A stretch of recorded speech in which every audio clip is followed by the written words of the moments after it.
Hello queens, angels, and goddesses. Shout out to Mellow Mushroom and Okpa. Go subscribe to them. The links to their channels in the description. If you don't like my channel, then why are you on it? BoKuroo, I swear to God, Kuroo shrieked, holding on to BoKuroo's neck for dear life as the half-owl laughed. They were on top of Fukurodani Point, a massive hill where most of the owl people lived, and Kuroo, a Nico, was being lifted off the mountain and into his boyfriend's arms. Relax baby, we're not even 5 foot off the ground yet. You think I'll let go? The winged boy giggled again as he lifted the other's legs up into one arm and the rest of his body with the other, carrying him in a bridal-type style. Cow! Kuroo blushed darkly, hiding his face in his neck. He seemed irritated, but his wagging cat tail said otherwise. His ears were pointed down, looking up at his boyfriend with a cute expression that was just to die for. Damn it, stop looking so cute. BoKuroo said, turning his head away from the boy in his arms, flapping his giant wings harder as they soared higher. They were high up in the air in no time, soaring past all the clouds and floating down quietly through the trees. The view was absolutely gorgeous. The fading sunset around the trees almost had an aesthetic look about it, but the winged boy hardly noticed. He was always up in the air, but the kitten was more surprised at the views. BoKuroo wore a huge grin on his face, while Kuroo looked around anxiously. He couldn't say he didn't enjoy the warm, fuzzy feeling he got when he saw BoKuroo's smile and being in his big, strong arms, but... Koutarou. The owl boy's face turned a bright red upon hearing his name, turning to the boy who was fidgeting in his arms. Yes baby? He lifted Kuroo's head up a little so he was looking at him. Is it, bad to be afraid of heights? BoKuroo felt his heart stop as his chest sank. Tichsuro, why didn't you tell me? BoKuroo asked, propping him up in his arms more, pressing him to his chest. Looking for places to land, the owl boy felt his heart pound at how nervous Kuroo looked. His poor boyfriend. Kuroo fiddled with his necklace nervously, while his boyfriend landed carefully on the nearest hill, though he had no idea where they were. Kuroo refused to get out of his arms and gripped his shirt tighter.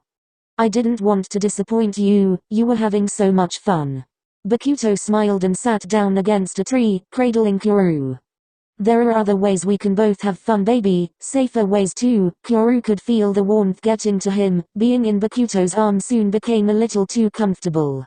Unconsciously, BoKuroo reached up to his ears and scratched behind them. The slightly younger boy let out a purr, surprising his boyfriend. Though he quickly clamped a hand over his mouth, BoKuroo grinned and he knew it was too late. He shifted him into his lap, positioning Kuroo to face him. Baby, the purring is so cute. BoKuroo stroked his ears more, with one hand on his cheek, admiring the boy as he tried his best not to purr.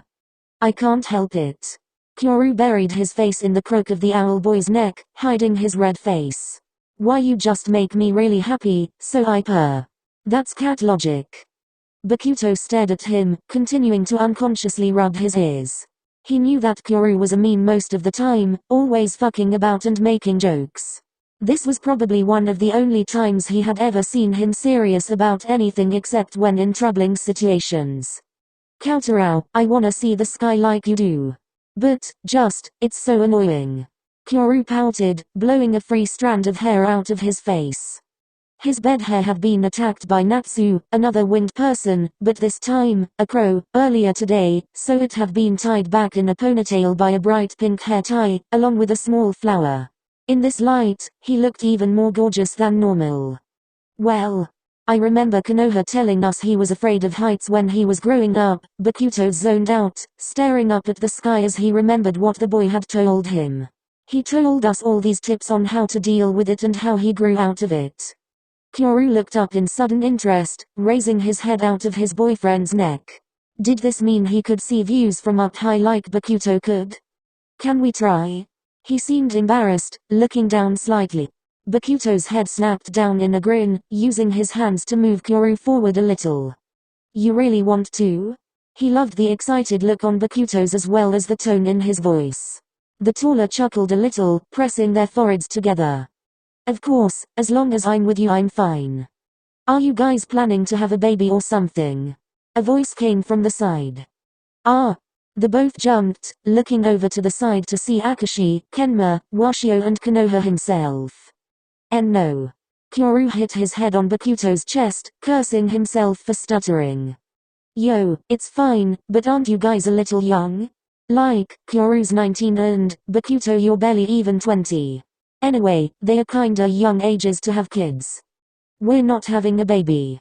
Bakuto rambled, pouting while pulling Kuroo closer. Then what are you getting ready for?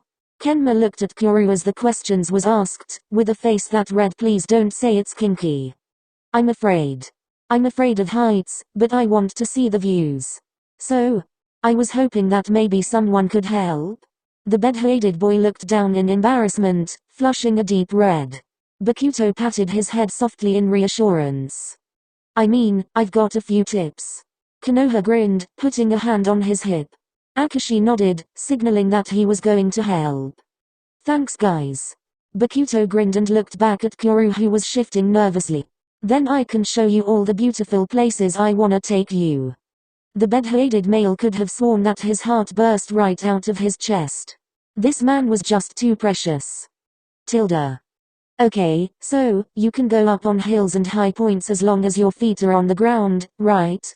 Kuroo sweat dropped at Akashi's interrogation. Kenma was there too, asking them occasional question. Yes, Akashi raised an eyebrow, he was starting to wonder if Kuroo was just afraid of flying. And you're fine with barely just levitating, that's what Bakuto said, Kenma added, looking up from his phone. It's just when I get up in the air, it feels weird and I feel like I'm gonna fall. The bed-headed Nico shivered at the thought of falling from that high up. The two others looked at each other with concerned eyes as Bakuto waltzed into the room with a few snacks and a bottle of water for Kuroo. The bee-head man plopped down next to him, patting his head gently. It had become a normality for them. Bakuto would pat his boyfriend's head or rub his ears until he purred. And it had begun to be a calming mechanism for the both of them. Maybe that's the answer. Akashi mumbled to himself, looking between them with a focused look on his face. Kenma seemed to get it too, his ears gently perking up in realization. Kuroo, you realize that Bakuto-san would rather himself plummet to the ground instead of dropping you, right? The owl thought he already knew this, so he shrugged his shoulders. He would risk his life any day of the week to save the boy he loved so dearly, he meant the world to him. Kuroo, however, had a look of shock on his face. You would rather fall yourself than let me fall? He sounded amazed. Bakuto stared at him before taking his hands and kissing them gently on the knuckles. I would rather die than drop you. You're my baby, I want to make sure either safe as possible. The Nico flushed a bright red, punching the owl in the shoulder. Cow. Don't say stuff like that, you'll make me tear up. You sound way too enthusiastic about death as well. He hid his face in his hands as Bakuto giggled. Simir, his voice turned soft, the owl peeled Kuroo's hands away from his face as he began to pepper kisses onto his nose and cheeks. I meant what I said, okay? I really would rather die than drop you. If that's what you're worried about, then you have nothing to fear. Kuroo looked over at his two friends, who were smiling supportively, and then back to Bakuto. He exhaled gently, chuckling a little. Okay, let's go then. Tilda. Just remember to tell me if you want to go back down, okay? It was early evening when the sun was just starting to set when the four of them reached the top of Mount Fukurodani, and Bakuto was going over the multiple things Kuroo could do or say, while the Nico himself just laughed. Koutarao, I'll be fine. As long as it's you, I know I'll be okay. The owl stopped for a minute, looking at him before his eyes watered comedically.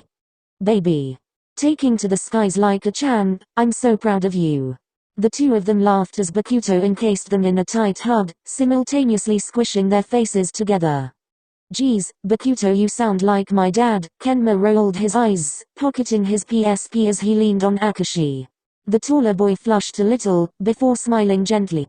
The smile turned into a stone-cold frown when the two men in front of him began to make teasing faces. Go on you two, give it a try already, he grumbled, sliding his hand down to meet Kenma's. Alright babe, here we go. You ready? Kyoru could feel a nervous welling at the bottom of his stomach as Bakuto took him into his arms, yet again carrying him in a bridal fashion. Yep, the Nico took a deep breath before leaning against his boyfriend's chest. Here we go. He clenched his eyes shut as they started to levitate, feeling the air blow gently past him as Bakuto's giant wings began to flap. Kyoru took deep breaths, smiling as he reminded himself of the conversation they had earlier. Baby, you want to look? The voice he heard was calm, which was not like his obnoxious boyfriend.